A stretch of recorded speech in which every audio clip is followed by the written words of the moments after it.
అందరికీ నమస్కారం అండి. ఇప్పుడు చెప్పబోయే కథ పేరు గంగిరెద్దు జీవన శైలి. ఈ కథను రచించిన వారు చరణ్ గారు.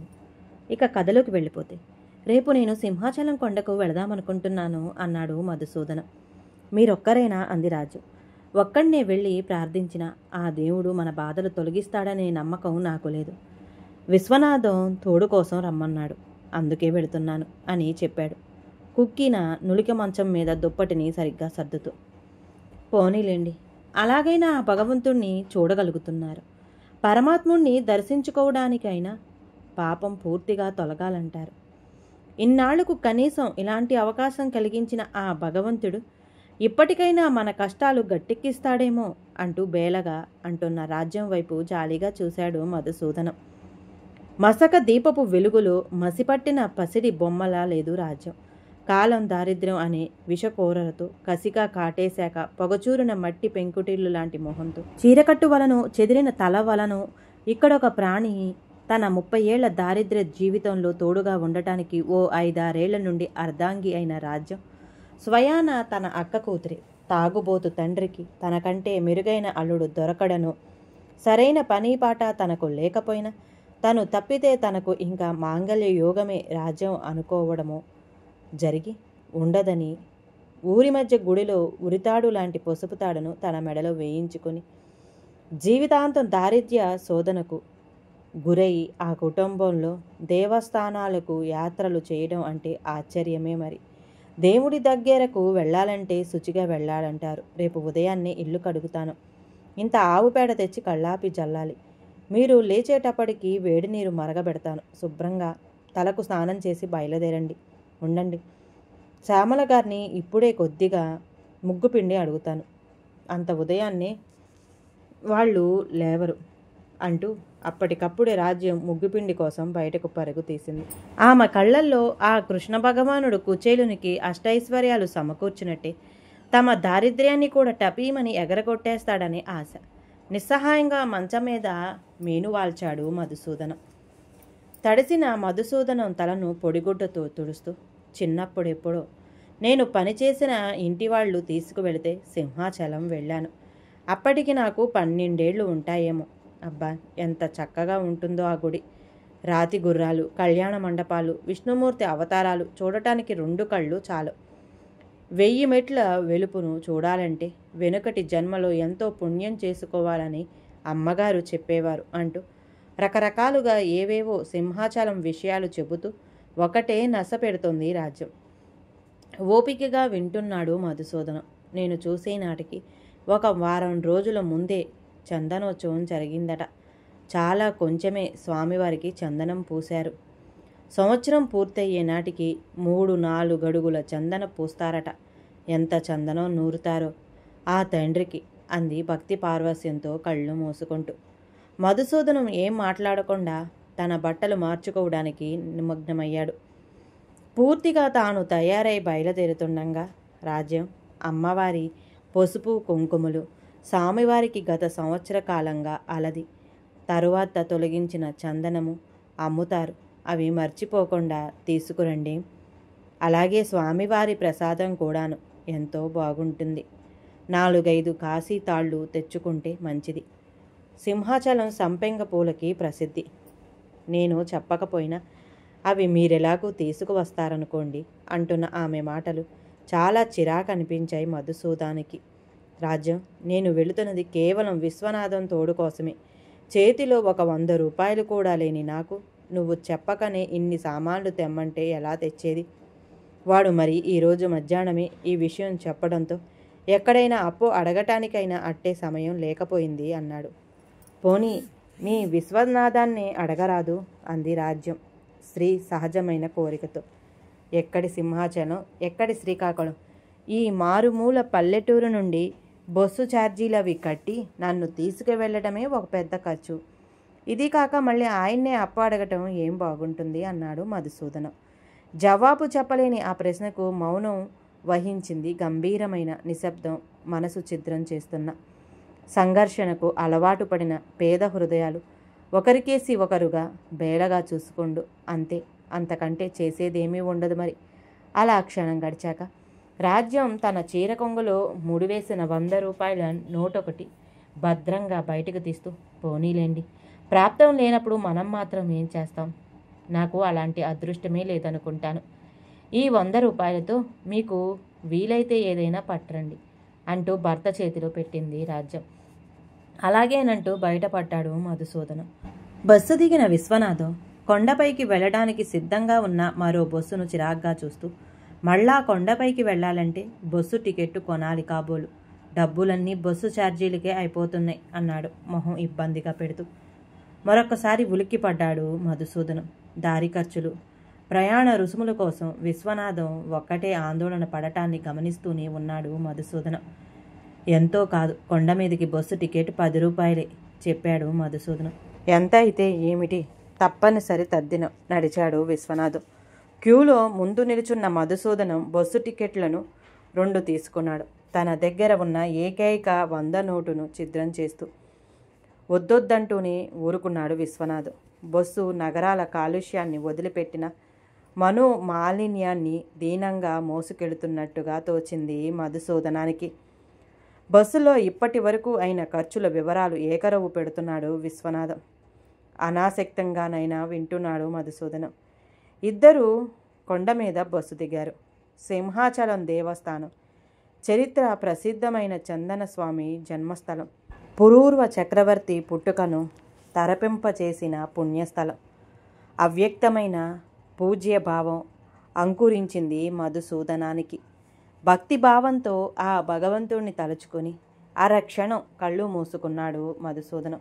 ఇంతలో బాజాలు, భజంత్రీలు, తప్పెటగుళ్ళు, తాళాలు లయబద్ధంగా వాయిస్తూ కొందరు వ్యక్తులు హరి హరినారాయణ ఆదినారాయణ కరుణించి మమ్మేల కమలలోచనుడా అని పాడుతూ ఎద్దును కొండపైకి తీసుకువస్తున్నారు. 1000 మెట్లు ఎక్కలేక అవస్థపడుతున్న ఆ అంబోతును బలవంతంగా పైకి ఎక్కిస్తున్నారు. కొమ్ములకు చిన్న గంటలు, కాళ్ళకు గజ్జలు, మోపురానికి కొత్త బట్టలు, ముఖానికి పసుపు కుంకుమ చందన అలంకరణలతో అది నడుస్తుంటే కొందరు ఆ అంబోతునుకు దండాలు పెడుతున్నారు. మధుసూదనం కూడా భక్తిగా దండం పెట్టాడు. ఆ అంబోతును భగవంతునికి అర్పణగా సింహాచలంలో వదిలేస్తారు. అప్పటి నుంచి దానిని సాక్షాత్తు భగవంతుని అంశగానే భావిస్తారు అంతా. దానిని కొట్టడం కానీ బాధ పెట్టడం కానీ జరిగితే మహాపరాధం జరిగినట్టేనని భావిస్తారు. సింహాచల దేవస్థానంలో ఇది సర్వసాధారణం. ఆ ఎద్దు ఎంతో ధన్యజీవి అనిపించింది మధుసూదనానికి. అమ్మో, దర్శనం క్యూ చూడరా ఎంత ఉందో అన్న విశ్వనాథం అరుపులాంటి కేక విని ఉలిక్కిపడ్డాడు మధుసూదనం. నిజమే, చాలా పెద్ద క్యూ ఉంది. పైగా ఒకటే రోద గోల. ఈ క్యూలో నుంచొని మనం ఎప్పటికి దేవుణ్ణి దర్శించుకుంటాం? ఇంటికి ఎప్పుడు వెళతాం? ఈ క్యూ ఈరోజు మధ్యాహ్నం దాటినా తరిగేటట్టు లేదురా అన్నాడు విశ్వనాథం. అయితే మరేం చేద్దామంటావు? నువ్విక్కడే ఒక పావుగంట నిలబడు. నేను వెళ్ళి స్పెషల్ దర్శనం చేసుకొని వెంటనే వచ్చేస్తాను. నేనంటే మొక్కు తీర్చుకోవడానికి ఎలాగూ వెళ్ళక తప్పదు. నీకు అదేం లేదు కదా. ఇలా వెళ్ళి అలా చూసి రావడానికి అనవసరంగా డబ్బులెందుకు వేస్ట్ చేయడం? నువ్విక్కడే ఉండు. నేను స్వామివారి దర్శనం చేసుకుని వెంటనే వచ్చేస్తాను. ఆ స్పెషల్ దర్శనం క్యూలో చూడు, కనీసం ఒక 4 మనుషులు కూడా లేరు. నేను దర్శనం చేసుకుని ఇక్కడున్నట్టుగా వెంటనే వచ్చేస్తాను అంటూ విశ్వనాథం వెళ్ళడానికి ఉద్రిక్తుడవుతుండగా మధుసూదనం ఏదో చెప్పబోయాడు. కానీ విశ్వనాథం అదేం వినిపించుకోకుండా స్పెషల్ దర్శనం టికెట్ కౌంటర్ దగ్గరకు అప్పటికే వెళ్ళిపోయాడు. ఒక్కసారిగా ఒళ్ళు చచ్చిపోయినట్టుగా అనిపించింది మధుసూదనానికి. కళ్ళల్లో పొంగిన కన్నీటి పొరల్ని బలవంతంగా ఆదిమిపట్టాడు. పరమాత్ముణ్ణి దర్శించుకోవడానికైనా పాపం కొంచెమైనా తొలగాలంటారు అన్న రాజ్యం మాటలు గుర్తొచ్చి విరక్తిగా నవ్వుకున్నాడు మధుసూదనం. అవును, దారిద్ర్యమే ఒక పాప కూపం.